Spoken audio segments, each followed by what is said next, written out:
Di sebuah sekolah tingkat dasar sedang berlangsung proses belajar mengajar dengan tema kekeluargaan. Setiap anak harus membuat cerita tentang keluarganya. Salah satu siswa itu adalah Narasimha yang menceritakan kenangan tentang emaknya yang sudah meninggoy. Narasimha adalah seorang yatim piatu yang berteman dengan Gauri di sekolahnya. Gauri adalah putri kepala sekolah yang ada di sekolahnya.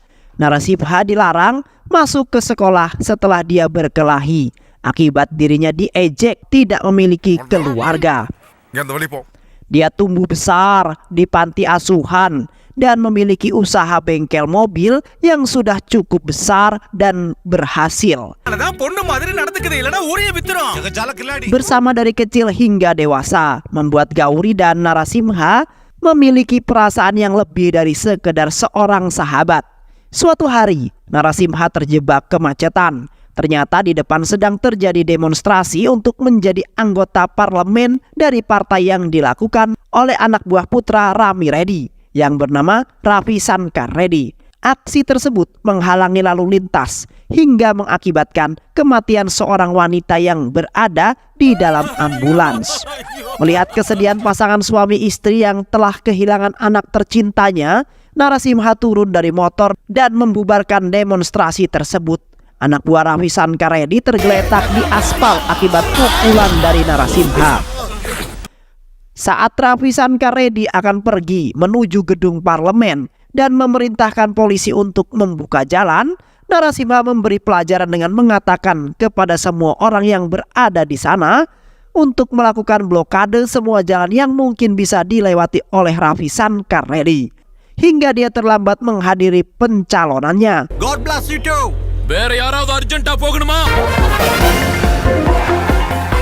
Ravi Shankar Reddy menghancurkan semua benda yang ada di kamarnya sebagai bentuk rasa kekecewaannya.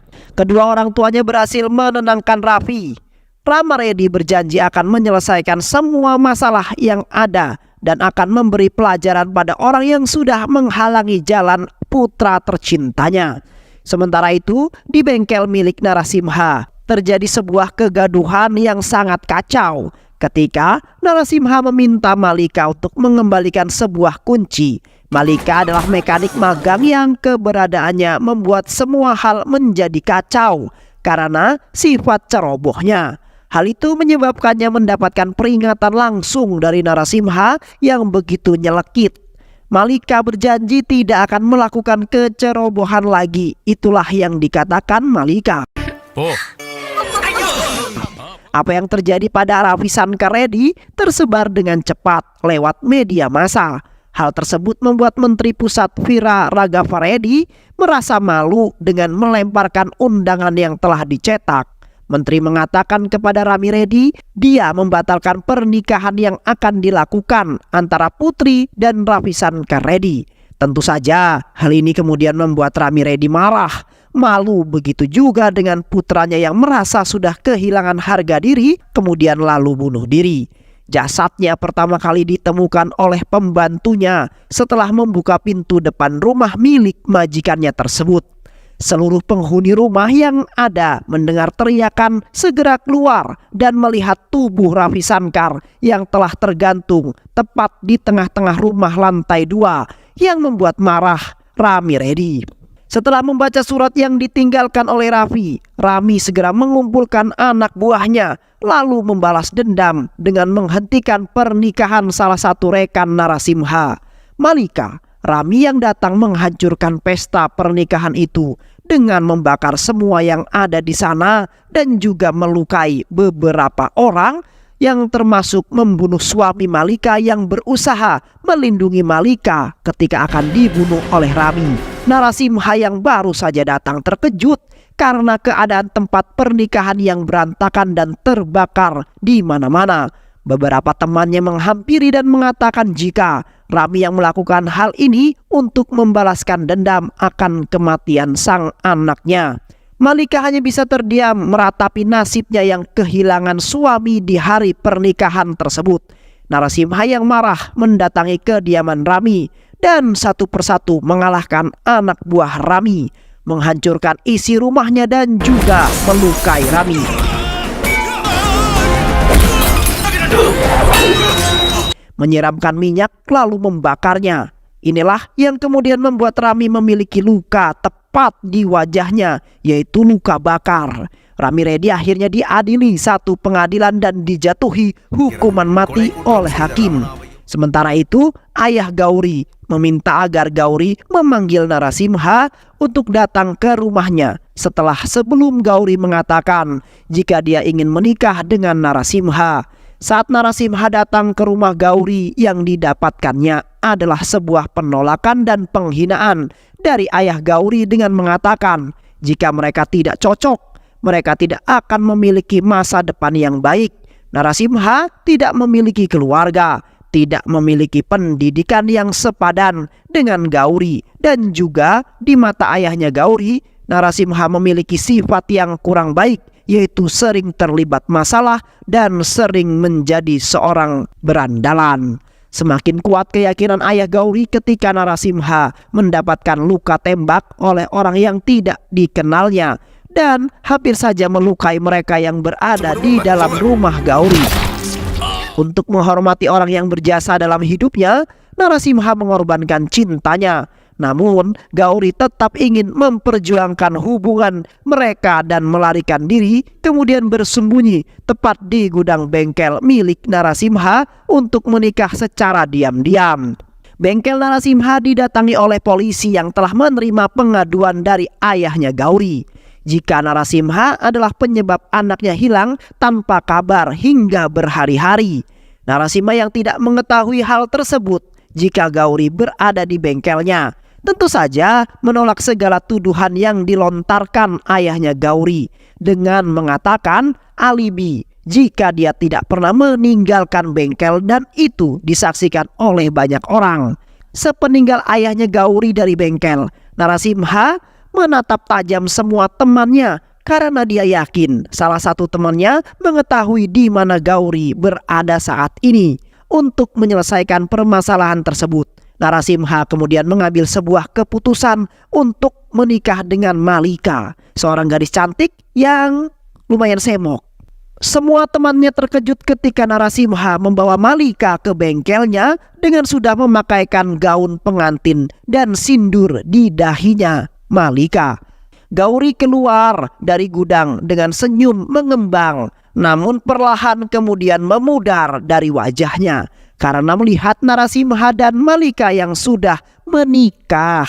Tak banyak bicara, Gauri mengungkapkan rasa kecewanya dan juga mengucapkan selamat sebelum akhirnya dia memutuskan untuk pergi dari bengkel Narasimha dengan rasa kecewa yang sangat berat memukul hati Gauri. Seiring perjalanan waktu, Narasimha dan Malika dapat sama-sama berdamai dengan sebuah keadaan yang mereka alami. Mereka menjalani pernikahan dan hidup bahagia tentunya. Kebahagiaan mereka semakin lengkap karena akan segera memiliki anak yang kembar yang dikandung oleh Malika. Namun sayang, saat mereka sedang berkendara, mobil yang mereka tumpangi mengalami sebuah kecelakaan dan rusak parah. Malika terpaksa harus melahirkan lebih awal. Mereka sangat bahagia. Malika berpesan pada Narasimha untuk menjaga anak-anak tercinta dan menyayangi mereka sebelum menghembuskan nafas terakhir tepat di rumah sakit. Saat sedang di rumah sakit, ayah Gauri menangis mendengar kabar jika cucunya tidak bisa diselamatkan di dalam kandungan Gauri. Narasimha yang tidak tega melihat rasa kehilangan gurunya memutuskan memberikan satu putra kepadanya dan pergi bersama putra yang lainnya. Ayah Gauri berusaha mengejar Narasimha saat mengetahui dari seorang suster yang memberikan bayi tersebut kepadanya. Ayah Gauri hanya bisa menatap kepergian Narasimha dengan pilu karena rasa bersalah dan mengucapkan terima kasih. Sedangkan di dalam ruangan, Gauri syok karena tidak mendapati anaknya di keranjang bayi dan berusaha untuk melepaskan infus di tangannya. Di saat ayahnya datang membawa bayi dan mengatakan jika bayi tadi dibawa untuk diperiksa oleh suster, Gauri memeluk bayi yang dianggap anaknya dengan penuh haru dan kasih sayang. Di sebuah stasiun kereta api, Narasimha berniat melakukan perjalanan dengan kereta api, mencari tempat tinggal baru dan hidup damai dengan putranya tercinta. Kumbakonam adalah tempat yang dipilih oleh Narasimha untuk membesarkan putra tercintanya. Di Kumbakonam, Narasimha mengunjungi kuil untuk berdoa dan mencari sebuah pekerjaan. Sang pendeta secara tidak sengaja tersentuh oleh bayi tersebut yang kemudian menimbulkan perdebatan karena perbedaan golongan yang ada di sana. Mendengar keributan tersebut, sekretaris kuil Dharmakarta menengahi dan menyarankan agar sang pendeta segera memulai sebuah upacara. Dharmakarta tertarik dengan anak Narasimha dan menggendongnya. Lalu setelah upacara pemujaan selesai, dia meminta ART yang dibawanya untuk menggendong anak Narasimha untuk didandani dan mereka menuntunnya untuk berjalan ke arah patung dewa. Dharmakarta kemudian menawarkan pekerjaan kepada Narasimha di rumahnya sebagai seorang supir mobil. Ada sekitar 12 pekerja di rumah tersebut termasuk Raju Reddy dan istri tercintanya yang ikut ke kuil bersama Dharmakarta. Sesamanya di rumah, Raju terkejut karena melihat Narasimha keluar dari mobil tuannya dan juga istrinya yang menggendong seorang bayi laki-laki yang sangat lucu dan imut tentunya. Dharmakarta menjelaskan pada Raju jika dia bertemu dengan Narasimha di kuil dan dia akan menjadi sopirnya. Sementara itu, ketua mafia yang bernama Kaniapan bertemu dengan inspektur polisi yang bernama Sanker. Dia seorang polisi yang tulus namun korup dan sombong. Suatu hari Putri Dharmakarta, Danya, pulang ke rumah dalam keadaan mabuk yang berakhir dengan menabrak pot bunga. Seluruh pekerja terbangun dan membawa Danya ke dalam kamarnya lalu meninggalkannya. Keesokan harinya, Raju membawa Narasimha untuk berkeliling kota karena sebagai seorang sopir, dia harus paham jalanan yang akan dilewatinya. Mengikuti instruksi Raju, cara mengendarai mobil menjadi ugal-ugalan dan hampir saja mencelakai seorang emak-emak dan anaknya yang akan menyeberang di pinggir jalan. Di saat inilah untuk pertama kalinya Narasimha bertemu dengan inspektur polisi yang sedang melakukan sebuah razia. Namun Narasimha menabrak mobilnya dan terjadilah sebuah perdebatan kecil di antara mereka. Benda sir, இதுதான் என் வண்டி நம்பர். இது என் driving license. Malam hari di kediaman Dharmakarta, para ART yang sedang berkumpul di luar merasa keheranan dengan tingkah Danya yang ketakutan setelah keluar dari mobil dan meminta agar penjaga pintu segera menutup pintu. Narasimha melihat bagian depan mobil Danya mengalami rusak yang kemudian segera memahami situasinya. Keesokan harinya, Kaniapan dan anak buahnya membuat sebuah keributan dan anak buahnya membuat keributan di rumah Dharmakarta dengan menjelaskan bahwa mobil yang menabrak saudaranya berada di rumah Dharmakarta. Kaniapan berteriak agar pemilik mobil itu keluar. Dia ingin membalas dendam dan di dalam rumah Danya ketakutan. Lalu dia memberitahu orang tuanya jika dia semalam telah menabrak seseorang. Ibunya yang emosi lalu menampar Danya untuk meluapkan rasa kecewanya atas kelakuan anak tercintanya. Dharmakarta melarang Danya untuk keluar. Dharmakarta keluar dan untuk menyelesaikan masalah yang ditimbulkan anak tercintanya. Namun Narasimha disalahkan dan dipukuli karena sudah mengaku jika dialah yang telah mengemudikan mobil tersebut. Narasimha mengalami beberapa luka di tubuhnya. Apa yang dilakukan Narasimha membuat Danya jatuh cinta padanya. Dharmakarta hendak bersujud di kaki Narasimha namun segera dihalangi olehnya. Dharmakarta berterima kasih dengan apa yang telah dilakukan oleh Narasimha.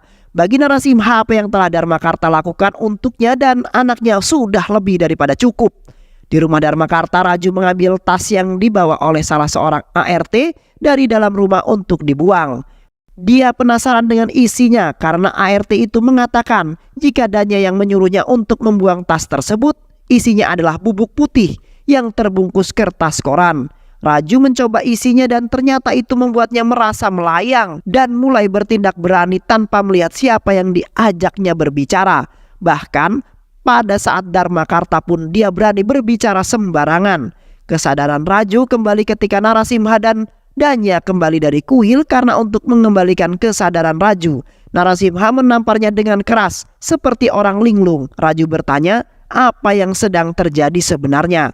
Sementara itu, Menteri Pusat Jayaprakash Reddy mengunjungi kuil. Dia akan memberikan persembahan berupa uang kepada dewa. Namun saat akan diterima oleh Kepala Pendeta Jayaprakash menolaknya. Dia mengatakan jika akan meletakkan sendiri persembahan tersebut. Tentu hal itu menimbulkan masalah karena hanya golongan Brahma saja yang boleh memasuki tempat dewa. Jayaprakash memerintahkan kepada Inspektur Polisi Sanker untuk mengamankan Kepala Pendeta, dan hal yang dilakukan Inspektur Sanker adalah menampar Kepala Pendeta. Hal ini mengakibatkan demonstrasi dari kaum Brahmana. Mereka menuntut permintaan maaf dari Inspektur Polisi Sanker. Narasimha mendatangi kantor polisi yang tempat berdemonstrasi berlangsung bersama sekretaris untuk menyelesaikan permasalahan yang ada. Namun saat sekretaris diperlakukan dengan kasar, membuat para demonstran melakukan perlawanan dan terjadilah sebuah kekacauan. Narasimha memaksa inspektur untuk meminta maaf terhadap apa yang sudah dilakukannya kepada Kepala Pendeta dan juga para demonstran yang ada di sana. Setelah dia menembakkan beberapa peluru di dekat kaki inspektur, akhirnya Inspektur Polisi Saren meminta maaf di hadapan mereka semua. Kejadian ini disiarkan langsung oleh media dan disaksikan oleh Rami Reddy. Begitu melihat Narasimha, emosinya tidak dapat ditahan lagi sehingga polisi yang ada di sana segera mengamankannya. Istri Rami Reddy dan pengacaranya datang mengunjunginya di penjara. Namun mereka membawa berita yang kurang menyenangkan untuk Rami mengenai jaminan pembebasan bersyarat yang ditolak oleh pengadilan. Sang istri yang membawa kabar itu pun akhirnya meninggal di tangan Rami dengan leher tercekik tali akibat ditarik oleh Rami. Polisi yang ada di sana tidak dapat membantu istri Rami lepas dari cekikan tersebut. Di rumah Dharmakarta, Narasimha berencana untuk menyekolahkan anak tercintanya. Dia mendatangi sekolah anak-anak dan meminta menunggu pemiliknya untuk berkonsultasi. Ternyata pemiliknya adalah Gauri dan ayahnya, sehingga Narasimha bersembunyi dari mereka. Dia hanya bisa melihat dari kejauhan orang-orang yang dia sayang dari masa lalunya. Narasimha memutuskan pergi dari sana. Sementara itu, Inspektur Sanker yang merasa telah dipermalukan mencari informasi mengenai Narasimha. Dia mendengar kabar jika Narasimha dan Kaniapan berselisih. Inspektur merencanakan sesuatu dengan membunuh saudara laki-laki Kaniapan yang terbaring koma di rumah sakit setelah sebelumnya ditabrak oleh Danya.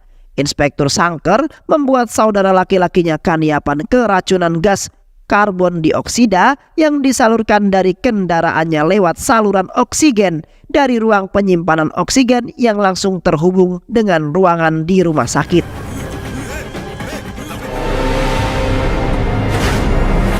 Saat Narasimha sedang berada di dalam bajai, Inspektur Sanker membawa Narasimha dengan tuduhan melakukan tabrak lari terhadap saudara laki-laki Kaniapan. Saat mereka dalam mobil, tanpa sengaja Narasimha melihat anaknya sedang dalam gendongan salah satu anak buah Kaniapan. Narasimha meminta inspektur untuk berhenti, namun tidak dituruti, yang membuat Narasimha menendang inspektur hingga terjatuh dari mobilnya. Lalu dia mengejar mobil yang membawa anaknya. Ternyata yang dibawa oleh anak buah Kaniapan adalah anak Inspektur Sanker. Karena Kaniapan telah mengetahui kebenaran yang telah membunuh saudaranya adalah Inspektur Sanker. Kaniapan yang mengirim anak buahnya untuk membawa putra inspektur yang mirip dengan putra Narasimha. Berpikir bahwa putranya dalam bahaya, Narasimha melakukan perlawanan pada anak buah Kaniapan untuk menyelamatkan bayinya.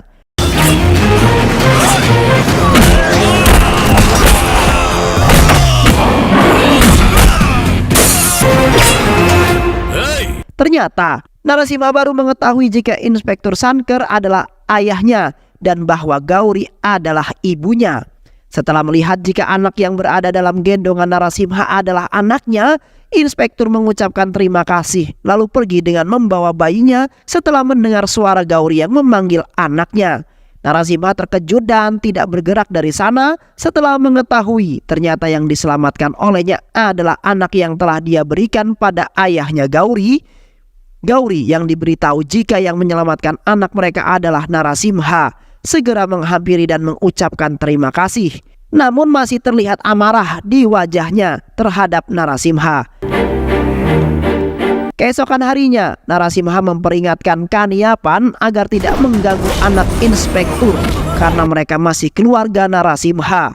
Begitu pengakuannya kepada Kaniapan.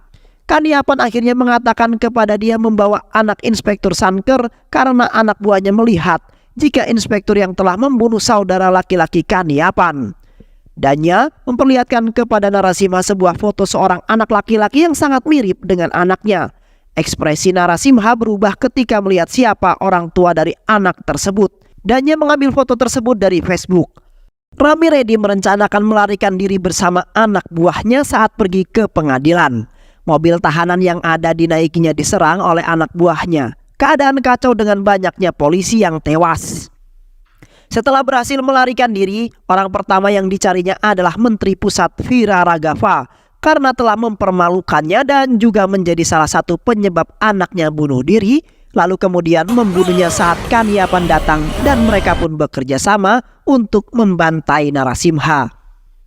Langkah pertama yang mereka lakukan adalah melakukan penyergapan dan penyerangan dan penculikan terhadap inspektur, Gauri dan anaknya. Anak buah inspektur menelpon Narasimha dan memberitahu jika telah terjadi sebuah penculikan terhadap inspektur dan keluarganya.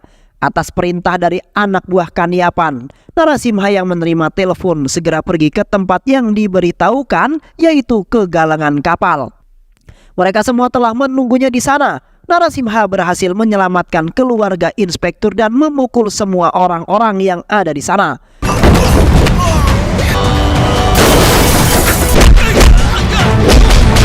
Rama Reddy berhasil digantung namun masih dapat berpijak pada kap mobil hingga saat Kaniapan menembak inspektur dan Gauri yang kemudian jatuh tak sadarkan diri. Melihat itu, Narasimha melemparkan besi yang tepat mengenai perut Kaniapan yang terdorong ke belakang hingga mobilnya yang dijadikan pijakan Rama Reddy bergeser yang mengakibatkan Rama Reddy tewas tergantung. Para dokter dapat menyelamatkan inspektur dan Gauri, namun tidak dengan anaknya. Ternyata dia juga mendapatkan luka tembak tepat di kepalanya. Ayah Gauri bersedih karena cucu kesayangannya telah tiada, dan dia juga harus bersiap menghadapi Gauri yang pasti tidak akan sanggup kehilangan anak tercintanya. Sekali lagi, sang guru meratapi nasibnya. Hal inilah yang kemudian membuat Narasimha menyerahkan bayinya yang lain demi untuk melihat kebahagiaan di wajah Gauri. Dan gurunya, walaupun dia harus menanggung kesedihan karena harus kehilangan anak yang baru saja dia temui. Narasimha berjalan pergi dengan jenazah anaknya dalam gendongan. Di luar, dia bertemu kembali dengan gurunya yang mengatakan bagaimana dia harus membalas semua yang telah dilakukan Narasimha, sedangkan dia justru selalu memberikan luka di masa lalu. Ayah Gauri sangat malu akan dirinya sendiri karena telah menganggap Narasimha tidak sepadan dengan Gauri. Narasimha meyakinkan sang guru jika dia akan selalu ada di sekitar anaknya untuk menjamin keselamatan anak tercintanya. Cerita berakhir. Terima kasih sudah menyimak video-video LK2135. Semoga sahabat semua terhibur dan sampai bertemu lagi di video-video berikutnya. Sehat selalu. Wassalamualaikum warahmatullahi wabarakatuh.